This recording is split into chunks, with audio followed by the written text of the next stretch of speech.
Why don't we welcome in now today's political panel, and joining us right here in the studio live, Labor MP Kate Thwaites. Welcome back, Kate, and fellow Victorian or Melburnian Liberal MP Keith Wallachan. Welcome to you too, Keith. Kate, we'll start with you. Direction 99 is going to be changed.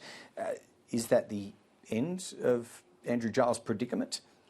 Greg, I think what we see here is the Minister has been very clear that the decisions the AAT has made are out of line with what the community would expect and indeed what the government would expect and what the government argued in many of those cases.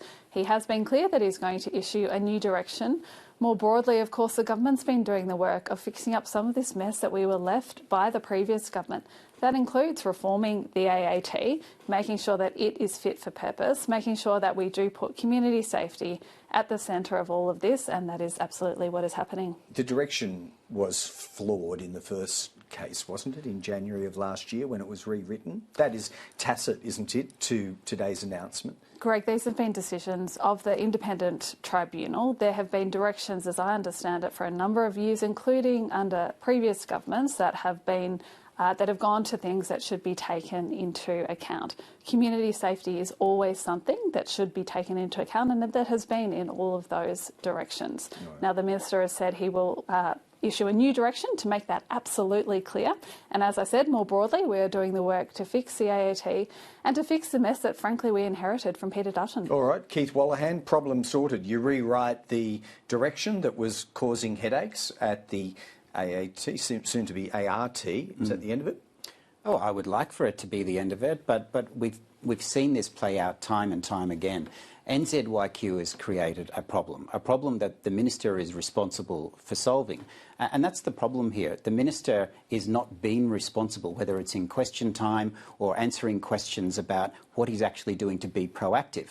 When you look at the detail of that Direction 99, it did exactly what it was supposed to do.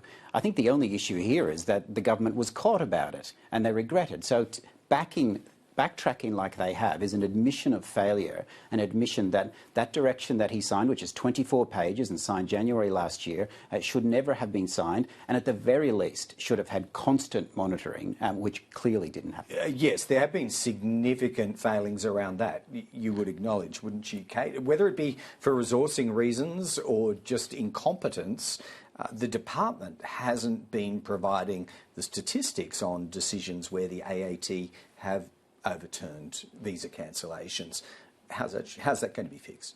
Well, I think the department has said that exactly what you just said, Greg. They haven't done their job in the way they should have.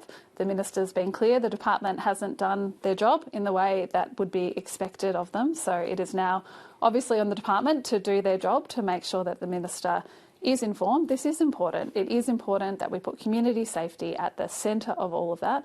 That is what the government is getting on with doing. And again, I make the point, so much of this is fixing up a system that we inherited, where we see time and time again these decisions that were made by Peter Dutton, a system, put in place by Peter Dutton, and we are inheriting, trying to deal with a lot of that. The system broadly, but Direction 99, as it was rewritten in January of 2023, was to accommodate concerns put over many years by New Zealand governments that we were allegedly, to use the phrase, dumping Kiwi criminals back home who had little or no association with that country. So was it a mistake to accommodate their concerns?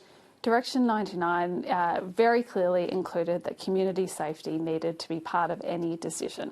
Again, as the Minister, as the Prime Minister has said, it does not seem like the AAT has reflected that in its decisions. Those decisions are out of line with community standards.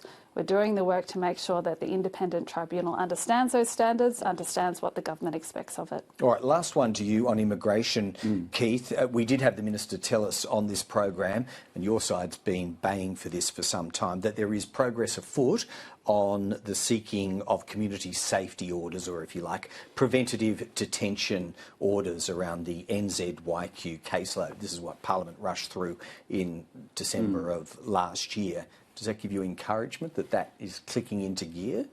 I think the opposition, and through us and the Parliament Australians, don't have any confidence that this Minister's over his brief. the change, for example, on Direction 99, the government would have us believe that it served no purpose. They changed particular words that changed the consideration of the connection to Australia from a discretion may to a mandatory consideration must will. Those words were very deliberately chosen and for a purpose. And they would have Australians believe that that was just done either accidentally or incompetently or for some other reason. But whether it's monitoring those who are subject to particular orders or have other control measures, there is no confidence that this minister is doing the work required. And again, we're seeing an issue after issue arise. And I think there's only one solution for the Prime Minister here. All right. Well, we put that question to Andrew Giles. He's obviously not going to go of his own volition. There's no indication of that. Let's move on to more sad developments in the Israel-Gaza war, Kate. There was a vote in the House earlier today on what was a Greens motion to move towards recognition of a Palestinian state. This is an aspiration of your party. Why did you vote against it? Well, Greg, what actually happened in the House this morning was Greens moved a procedural motion Sure. to suspend the Parliament. Well, it is important to be clear about this because I think what we see, to be honest, time and time again from the Greens on these types of really important issues is them pulling stunts in the Parliament. So the government does not support procedural motions that interrupt the proceedings of the day, and we did not do that today. More substantially, when it comes to creating peace, getting the ceasefire that we absolutely need and the protection of civilians, the government continues to work towards that with everything we have possible, and we will be focused on that, not on stunts. On I understand, and thank you for clarifying. What was a procedural motion? The substance behind it would have taken us to a vote if it had got there on recognition. What are the circumstances for a Labor government in which that would be an appropriate time to recognise a Palestinian state? Well, as the Foreign Minister has said a number of times, Australia wants to see an immediate ceasefire. We do want to see civilians protected. Greg, it is horrific what is occurring at the moment, absolutely horrific. And of course we acknowledge for a ceasefire to occur, Hamas must release the existing hostages. That is an immediate priority.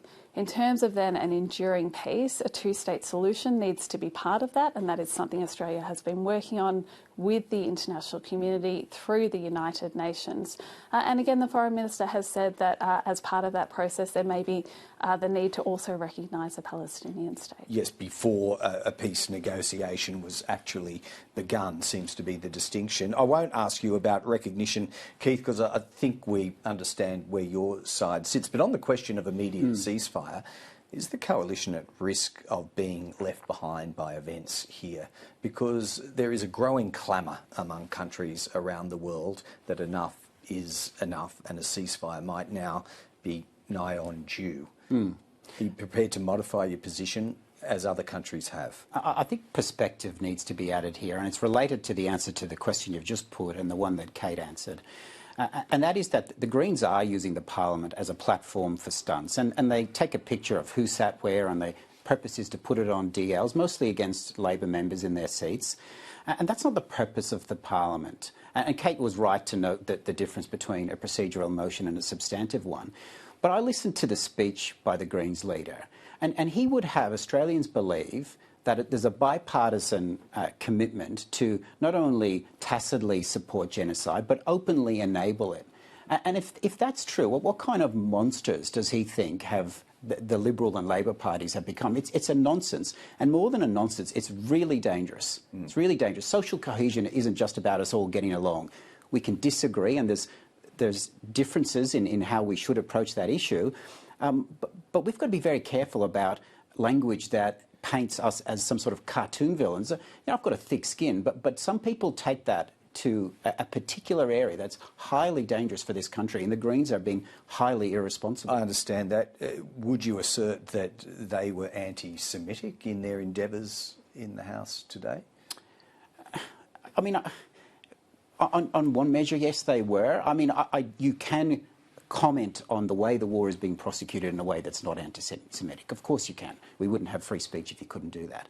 But time and time again, we have seen that line crossed where it's going into not just hate speech, but incitement to violence, whether it's on university campuses or in many other areas. And to the credit of the Labor Party, I think they have tried to do their best in this area, but the Greens haven't. The Greens see a political advantage here, and it is highly irresponsible. And I think they need to be called out on it. And one way Labor can call them out is not to preference them in the coming election. All right. Well, we've spoken to the Greens before about it, and we always appreciate civil discussion on these matters in our program. So, Keith, Kate, well, thank you both, and let you get back to the House.